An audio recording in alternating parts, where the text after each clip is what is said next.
is William Taylor, former U.S. ambassador to Ukraine, and CNN military analyst and retired Army four-star General Wesley Clark, former NATO Supreme Allied Commander. General Clark, I want to start with these 8,500 U.S. troops. What is the purpose of a possible deployment like that? I mean, is it really just to send a message to Russia, or are there actual tactical reasons for it? Well, there might be tactical reasons, but the first purpose is to send a message to Russia. It's a message of NATO resolve. The 8,500 U.S. troops that are on alert would be matched by at least 8,500 troops from our allied nations. And there's nothing that signals resolve better than deploying troops. Now, if you want to make a difference, you got to put airplanes in. We need a NATO composite air expeditionary force into Romania. That way we could actually backstop our allies and we could prevent any spillover of Russian actions in Ukraine. But I suspect that will come. I'm sure it's being planned. Ambassador Taylor, I mean, thus far, do you think Russia is engaged in diplomacy in good faith? Is it a stall for time as they apparently are moving more troops into position? Anderson, I don't think you can say it's they're operating in good faith.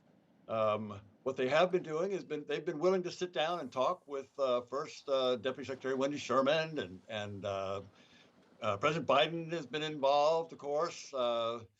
Secretary Blinken has been there to see the foreign minister. So they've been going through the motions. They've got demands, as your report just indicated, that are untenable, that are not serious, that will violate principles that NATO and the United States and Europeans have lived by, which is a principle of sovereignty. We're talking about Ukraine as a sovereign nation. It gets to choose. And these proposals from President Putin would deny that clearly. General Clark, I mean, one of Russia's huge concerns is Ukraine ultimately joining NATO, and there is a path forward for that for Ukraine. How likely do you think what's happened makes it more likely that down the road Ukraine would be allowed to join NATO, or less likely? Oh, I think it makes it more likely. I think what Putin has done is energized all of the alliance to recognize that we need strength and resolve to cope with Russia. You know, when we started NATO enlargement back in the 1990s, we actually invited Russia to join. Now, Russia wasn't quite there as a democracy, but we were prepared to work with it. But the Russians insisted, no, they wanted to view NATO as an adversary. I went to Russia. I talked to generals over there. They told me, we want our countries back in Eastern Europe. So they're not your countries. And this is the fundamental problem. So is Russia negotiating in good faith? Well, they certainly want anything we'll give them. But this is about the structure of the world, whether nations have the right to choose, whether a nation's borders are sacrosanct, whether other nations have the courage to assist in that nation in self-defense if necessary. Putin's raising all those issues.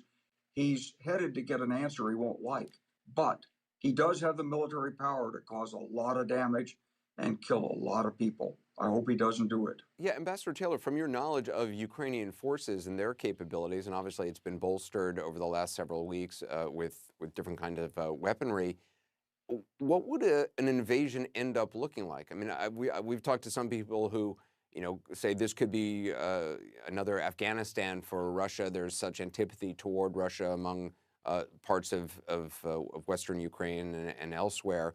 What do you think are the capabilities of the Ukrainian people and the Ukrainian forces?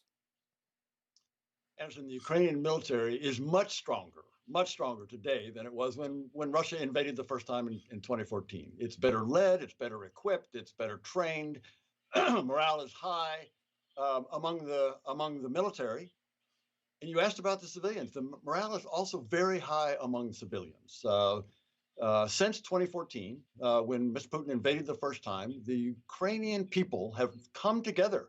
Exactly as General Clark said, he has generated the opposite of what he was interested in. General Clark is exactly right that Mr. Putin has done the opposite of what he's interested in doing, which is he has united Ukrainians certainly the military, and united the civilians on East and West. No matter what language they speak, he's united them against him. So they will resist.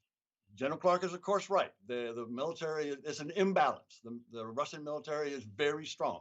They will have a battle on their hands, but they could prevail if they decide to go, if he decides to go.